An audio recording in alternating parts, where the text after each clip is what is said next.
We are the one.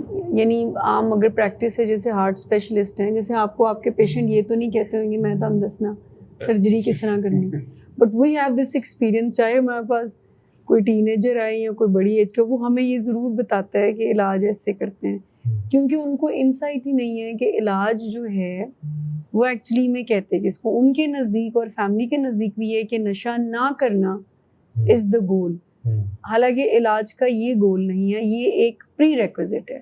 یعنی یہ ایک شرط ہے کہ نشے کے ساتھ آپ ایک اچھی زندگی نہیں گزار سکتے، اور علاج کا الٹیمیٹ گول ہے کہ آپ ایک اچھی زندگی کی طرف آئیں. اچھا، لیکن میں آپ کو کہوں کہ مریض بڑی دلچسپ لاجک دیتے ہیں. وہ کہتے ہیں اول تو میری زندگی خراب نہیں ہے، لیکن اگر میری زندگی خراب بھی ہے تو نشے کی وجہ سے خراب نہیں ہے.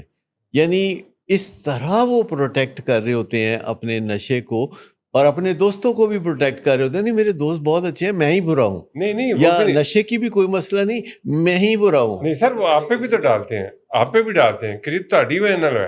وہ تو پھر کسی نے بھی کہہ دیں گے. تھے کہ جب تک آپ چاند ستارے دیکھ سکتے ہیں تو جب تک سانس چل رہی ہے تو آپ یہ میں نہیں جا سکتے کہ مجھے کوئی نقصان ہوا ہے. آپ کو پازیٹیو سوچنا چاہیے کہ نشہ کوئی نقصان نہیں دینا. مطلب لوگ اپنے آپ کو اس طرح کی تسلیاں دیتے ہیں، اور جب ہم یہ اسٹاک ایکسچینج کی یا اسکور بورڈ کی بات کرتے ہیں تو یہ بڑا ایک سمپل سا طریقہ ہوتا ہے جس کے تحت آپ روزانہ اپنے پیشنٹ کو کچھ نمبر دے سکتے ہیں یا اس میں سے مائنس کر سکتے ہیں، اور اس میں آپ کو آگے راہ مل جاتی ہے، گول سیٹنگ کرنے کا موقع ملتا ہے. اور آج کل کے زمانے میں آپ کو بہت ساری چیزیں ہیں جو کہ نان لیونگ ہیں اور بے پناہ مدد دیتی ہیں. جیسے کہ نان لیونگ چیزوں میں سے اپلیکیشنز ہیں، جیسے آپ واٹس ایپ یوز کرتے ہیں تو ایسی اپلیکیشنز ہیں. نان لیونگ چیزوں میں چیٹ جی پی ٹی ہے جس میں ایک بندہ بولتا ہوا نظر آتا ہے، گوگل ہے جو لگتا ہے کہ کوئی بندہ ہے، پھر کتابیں ہیں، اور پھر آپ کے سامنے جو ماحول ہے، بعض اوقات ماحول آپ کو ایجوکیٹ کر رہا ہوتا ہے کہ کسی چیز کی قربت سے آپ میں کیا فرق آ سکتا ہے. مثال کے طور پر اگر کوئی بھی مریض محلے کی مسجد میں جانے لگتا ہے، نماز پڑھنے لگتا ہے، تو اس قربت سے فرق پڑ سکتا ہے.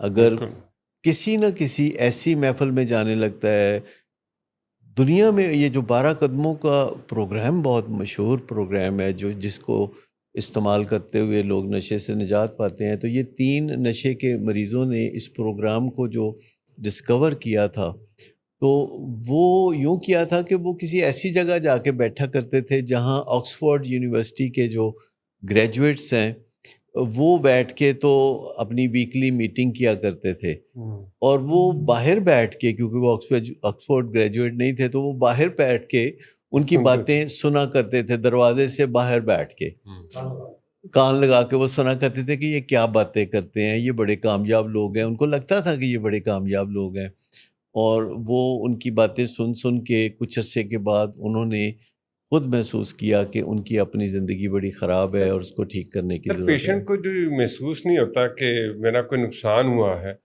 اس میں تو فیملی کا اور اس کے ارد گرد کے ماحول کا بھی اثر ہوتا ہے، کیونکہ وہ اس کو وہ نقصان ہونے نہیں دیتے. دیکھیے، یہ جانے انجانے میں لوگ یہ کام کر رہے ہوتے ہیں جسے ہم انیبلنگ کہتے ہیں، اور یہ جو انیبلنگ ہے یہ گڈ فیتھ کے ساتھ کی جاتی ہے، اپنے پیارے کی محبت کو، قربت کو، رشتے کو دیکھ کے کی جاتی ہے. لیکن لوگوں کو پتہ نہیں ہوتا کہ اس انیبلنگ سے یا مریضوں کو یہ جو ایسے موقعوں پہ ریسکیو کیا جاتا ہے جب کہ نشہ ان کو تکلیف دے رہا ہوتا ہے، اور وہ اس تکلیف کو اپنے سر لے کے تو مریض کو ریسکیو کرتے ہیں، تو مریض کو یہ فیل ہوتا ہے کہ مجھے نشہ کوئی تکلیف نہیں دیتا. اور جو لوگ ریسکیو کرتے ہیں، ریسکیو کرنے کے بعد تھوڑی لعنت ملامت بھی کرتے ہیں. وہ لعنت ملامت کرنا اس وقت ان کا کہتے ہیں نا اب تو بنتا ہے ہمارا، مطلب یہ تھانے جو تم پکڑے گئے تھے، تھانے پکڑا گیا ہے بچہ، آنن فانن اس کو چھڑائیں گے. اور کئی دفعہ سر ہم چھڑاتے بھی اس طرح کہ بعد میں ہم اس کی بےزتی کر سکیں.